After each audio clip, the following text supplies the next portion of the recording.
মানে এই গরমের জন্য কি প্রিপারেশন আছে একটু যদি আমাদের দর্শকদেরকে জানিয়ে দেন। দর্শক বন্ধুদের উদ্দেশ্যে একটাই, যে এই এত তাপপ্রবাহ, যেটা আমরা কাস্টমাররা যারা এসছে তারা বুঝতে পারছে যে কি পরিস্থিতি খাওয়ার জায়গাটায়।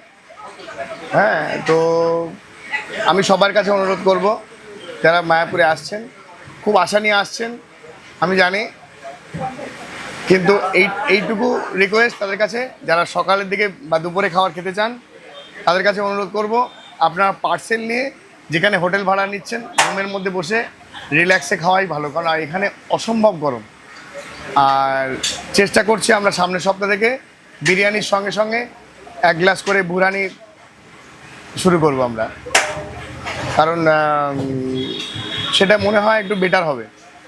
কারণ গরমে 1 গ্লাস যদি বুরানি থাকে তাহলে সেটা বোধহয় আর একটু ভালো হয়। একদম। আর আগামী দিনে আপনি বলছিলেন, কথায় শুনছিলাম যে কোথাও শিফটিং এর বসে খাওয়ানোর ব্যাপার। হ্যাঁ, সেটা যদি হয়ে যায় আমি খুব চেষ্টায় আছি যে এই কিচেনটা সেট আপটা যদি সরে যায় তাহলে এইখানটায় কোনো কষ্ট হবে না, কারণ কিচেন আর খাওয়ার জায়গাটা একই জায়গায় বলে এতটা গরম লাগছে বা এতটা মানুষ কষ্ট পাচ্ছে। আমি সত্যি তার জন্য সত্যি আমি দুঃখিত, আমার নিজেরও খারাপ লাগছে, নিজের কাছে আমি নিজে ছোট হয়ে যাচ্ছি, এত কষ্ট পাচ্ছি। এতটা ভালোবাসার জন্য লোকে আরো এসছে, ওদের ভালোবাসাটা অবশ্যই ওরা আমার কাছে কষ্টদায়ক, এত মানুষ কত কষ্ট করে আছে, আপনি নিজেরও দেখুন, সবাই যারা খাচ্ছে, আমার সত্যি খারাপ লাগছে এতটা গরম।